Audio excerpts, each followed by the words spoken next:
that moment when you start to film and then you look out the window and see a biker just getting on his bike.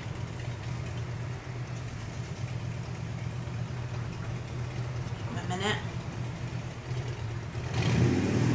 There it goes. Hey guys, welcome back to my channel, Simone here. So today I'm going to be doing a video talking about popular books that I didn't like. Now, some of these I really didn't like, and some of them just were a bit disappointing, so it's going to range from different types. But let's get started.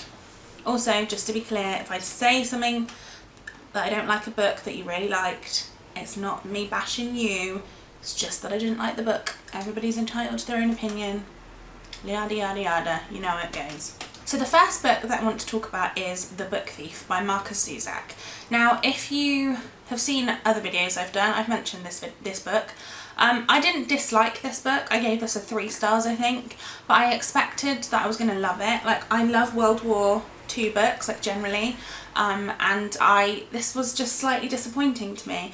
I couldn't quite get into this book just because the narrator is deaf, and so I was very distant from the characters and the kind of storyline. I felt like I was looking in on it as opposed to being part of it, and so for me this just wasn't that great.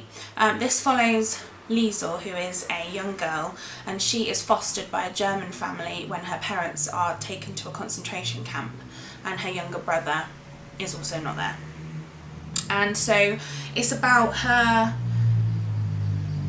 trying to live through something which is obviously very, very difficult. And also on top of that, the Nazis start burning all the books because they don't want the German people to read anything that's not, like, vetted by them. And so Liesel starts to steal books from this mayor's house and reads them. And it's about that. And as I said, this should have been a book I would love. It's about World War II, it's about books, and normally I would absolutely love this. But like I said, because of the narrator, I just struggled to really get in the mindset. Now, I did love the film, because the film, obviously you're in this in the story, that it's not about death talking about it. So I really liked that. I just didn't really fully understand or enjoy the narrator of death, so that's the reason. But again, I didn't hate this book. The next book I want to talk about is Alice's Adventures in Wonderland by Lewis Carroll.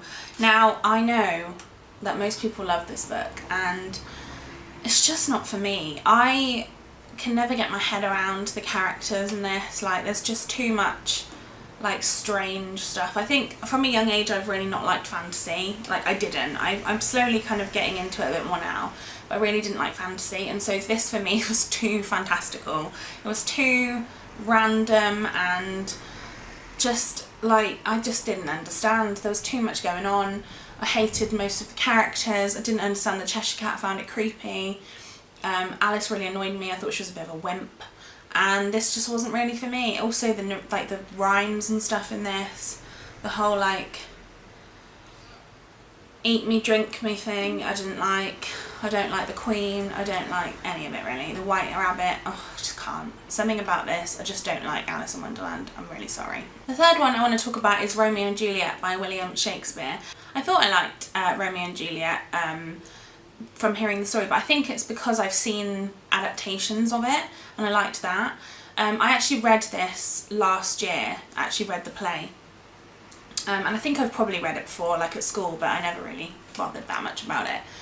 But it was only when I read it this time that I realised how quite creepy this whole premise is, because Juliet is about 13 years old and Romeo is older, and that's weird. No. I mean, I get it, it's that time and whatever, but no, I just don't like it. I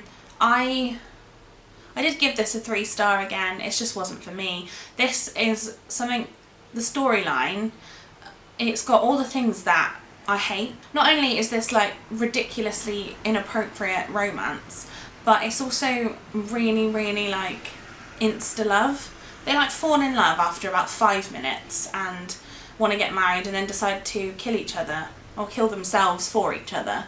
And it's like, you literally met him yesterday. This makes no sense at all. You wouldn't turn on your entire family just because this random guy turns up and he looks a bit of alright. No, I don't like it. Now I get to talk about a juicy one.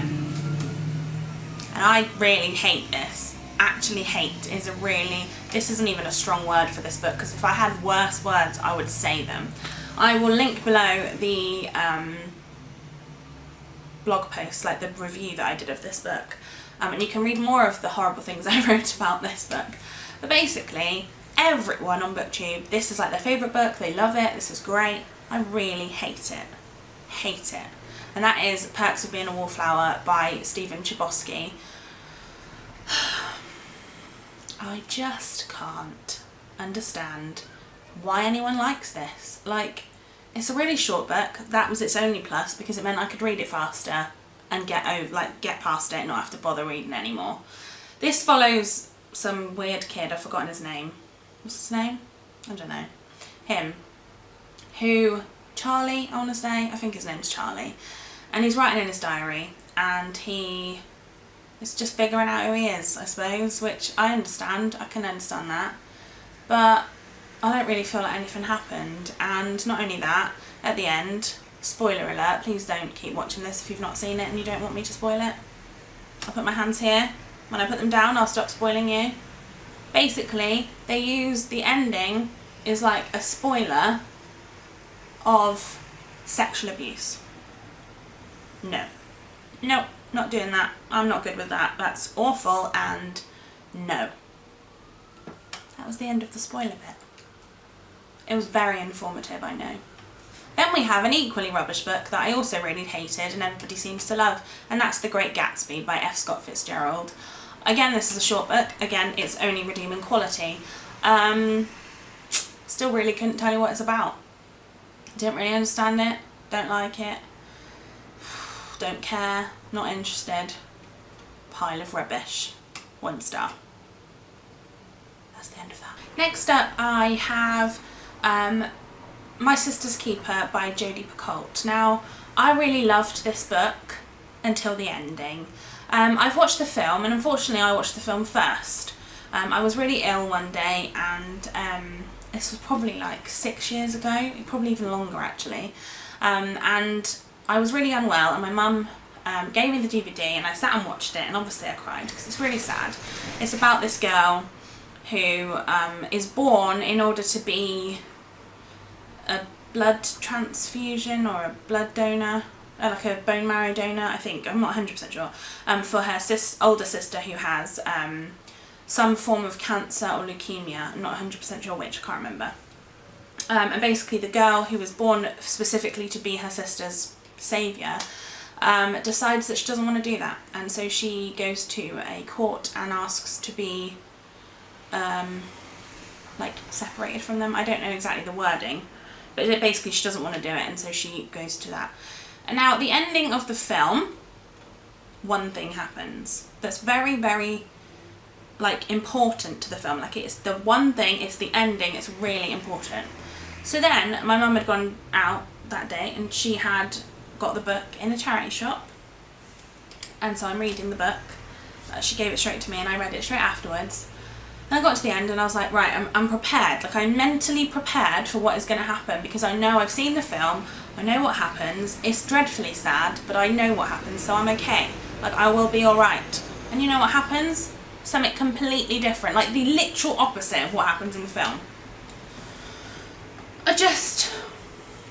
It made me cry again, which I was not appreciating, because I thought I was done and I was good and I was ready and sorted. And it wasn't. I was not good. I was not a fan. Don't mess up. Why would you do that to a film? I really just don't get it. Now, I'm not blaming Jodi Picoult, and I think if I'd have read the book first, I'd have loved the book and hated the film. Because it's the other way around, unfortunately for me, the book I was not a fan of because it ruined the film, which I saw first. And then the final book that I want to talk about is The Girl with the Dragon Tattoo by Stieg Larsson. Now, I don't know how to explain why I'm not a fan of this book. I did give this a 4 star. It disappointed me because I really loved the film that I watched after. Now, I did read the book first, so the book was kind of the thing I was reading. I really loved the book. The beginning part kind of threw me because basically, if you don't know, The Girl with the Dragon Tattoo follows a man who is a journalist, like I think he owns a paper or is a journalist a part of the paper, and he published something about this man, and the man took him to court for it. And then basically he then is going to go to jail because of what he wrote. And so in the time between the court case and him having to go to jail, he gets asked by this man to investigate the disappearance of his granddaughter however many years before. And it's about him and this woman that he happens to come like meet on the way, trying to figure out what happens to this young girl. And it's a lovely premise, it's really good. The only thing, like I said, the beginning of the book really threw me because there was a whole big section about what he'd written in the paper, which was to do with Swedish banks and like a lot of sort of official lingo, and I didn't really understand exactly what he was talking about. But once I got past that and the kind of mystery happened, that was really interesting and exciting. But it just didn't, it's one of those stories where I think it's much easier to portray it in film. Now I've actually watched the English version of the film with Daniel Craig in it, and I've also watched the Swedish version of the film. I actually prefer the Swedish version, I'll be honest, but either way I liked both the films. The book for me, it was so difficult to kind of word it and to write the story because there's so much going on and it is very intricate. And so for me, I much preferred the film because you could see it happening in front of you, as opposed to the book where you had to kind of try and imagine it. But there was lots of names of people and lots of like things going on, and I didn't quite get the same experience reading it as I did watching it. So that is the 7 books that are popular that I didn't really like, and let me know what yours are down below and what you thought of the ones I chose. If you really liked them, then tell me why you liked them.